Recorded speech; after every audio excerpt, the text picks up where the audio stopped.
Bueno, es una fecha marcada en el calendario. Durante estos días, la verdad es que se conmemoran diferentes aniversarios. El de hoy es el del primer caso positivo que se dio en España. Está con nosotros Pedro Mateo Beltri, director médico del Hospital H. La Vega, médico de urgencias también. Muy buenos días. Hola, buenos días, María. Gracias por estar con nosotros. A vosotros. La verdad es que viendo estas imágenes y escuchando los testimonios de las personas, decíamos, parecía de película, ¿no? Parece que fue ayer, pero fue real. Y todos lo vivimos de una manera extraordinaria, muy dura, pero los sanitarios para ustedes fue algo extraordinario, ¿no? Parecía una película, me atrevo a decir, de terror, ¿no? Pero fue algo muy duro, ¿no? ¿Cómo recuerda usted todo este periodo de la pandemia, que a nivel sanitario fue un antes y un después? Sí, la verdad es que hace 5 años, yo ya era director médico 10 años en HLA La Vega y nunca pensé que iba a enfrentar una situación así. Es verdad que creas protocolos, tienes actuaciones para el día a día y a corto, medio, largo plazo haces proyectos, pero para una situación así el hospital no estaba preparado. Yo creo que ni a nivel regional ni a nivel nacional y probablemente a nivel mundial. Y se han visto las deficiencias de afrontar una crisis de esta índole y no tener las herramientas para poder afrontarla. Como decía inicialmente, yo lo vi de forma personal y también como director médico, como un espectador de algo como muy lejano y que no iba a llegar aquí, sinceramente. Yo veía las imágenes del telediario de China, cuando empezaron a confinar a la gente, que estaban las calles vacías, estaban con las mangueras por la noche. Y yo, ¿qué está pasando allí? No había verdadera información. Muy probablemente también se tardó en darle información, si somos críticos, en China y no se alertó suficientemente y no tuvimos tiempo y todo íbamos ya a partir de ahí sobre la marcha, sobre los acontecimientos. Y eso fue un error. Pero verdaderamente yo creía que no iba a llegar aquí. Cuando ya empezaron los primeros brotes fuera de China, y es verdad que el inicio de la enfermedad, por eso se llama COVID-19, fue en el 19, pero hasta el 21 de enero del 20 no se declaró la epidemia. La epidemia en una zona de un área geográfica determinada y para un grupo de personas, y al 11 de marzo del 20 cuando se declaró la pandemia. Pero mientras nosotros creíamos que no iba a llegar, pero cuando empezaron a haber casos en Italia de gente que había viajado a China y que volvió, pues ya eso era preocupante. Cuando gente que había estado en Italia y había posibilidad de con los vuelos de llegar a Madrid y haber algún caso, ya dice, esto es potencialmente peligroso. Nosotros como grupo hospitalario tuvimos la ventaja de que la primera hora no nos tocó muy directamente, la segunda sí, y tuvimos información desde Madrid y el grupo hospitalario diariamente va a decir, os va a llegar, a nosotros nos está tocando y nos va a llegar. Por lo tanto, fuimos previsores en crear un comité de crisis en el hospital.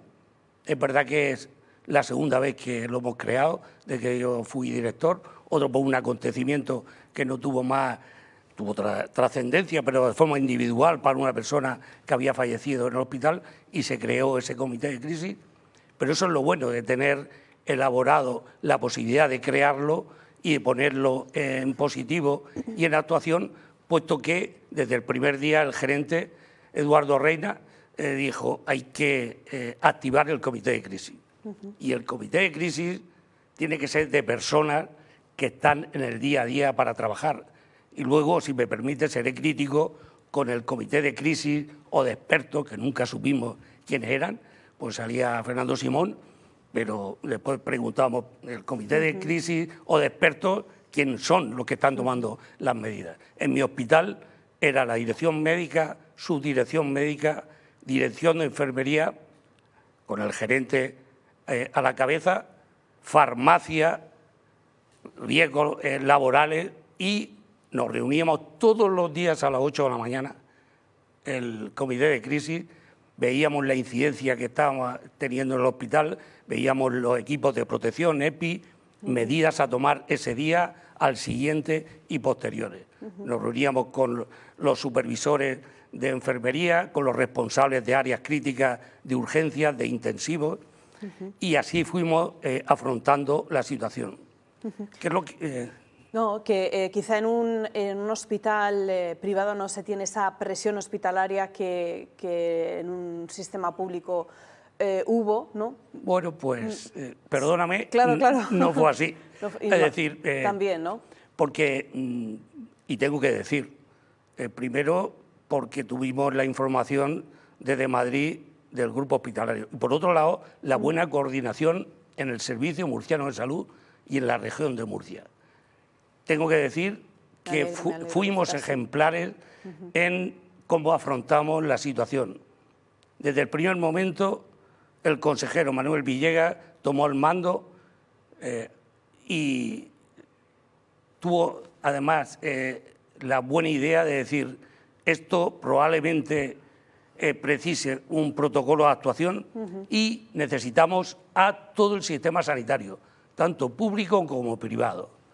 Tuvimos reuniones en la Consejería de Salud, en Sanidad, con José Carlos Vicente de Salud Pública, con Jesús Cañabate, que era su director médico, y se elaboró un protocolo para que la actuación fuera de la siguiente manera. Como esperábamos que el sistema público podría afrontar la crisis inicial y posteriormente, ¿qué pasó?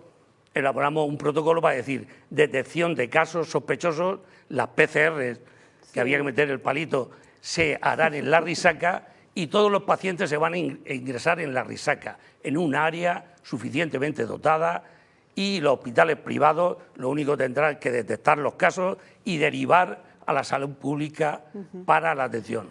¿Qué es lo que pasó? De pronto recibí una llamada y me dijeron, estamos saturados, claro, los hospitales se tienen que hacer cargo de todos los pacientes. Y tuvimos que afrontar esa situación y se saturó la puerta de urgencias, la UCI, que teníamos 9 box con 13 más de cuidados intensivos, y elaboramos un protocolo para poder atender a todos nuestros pacientes. Más de 100.000 asegurados los atendimos por el COVID y no hizo falta derivar en mi hospital ningún paciente por colapso o necesidad asistencial. Está claro que fue una situación extraordinaria y me gustaría saber cuál ha sido el mayor impacto que la pandemia tuvo a nivel físico y sobre todo a nivel mental, ¿no? Porque ese ha sido uno de los, tras varios estudios que se ha hecho por parte del grupo, pues ese impacto psicológico, ¿no? Ha sido una de las mayores secuelas que ha dejado la pandemia, ¿no? Efectivamente, cuadros de ansiedad, de trastornos de pánico, de problemas de depresión. Es verdad que cuando uno está en esta situación, María, no da tiempo a ponerse malo. O sea, nosotros no tuvimos ni una baja de profesionales.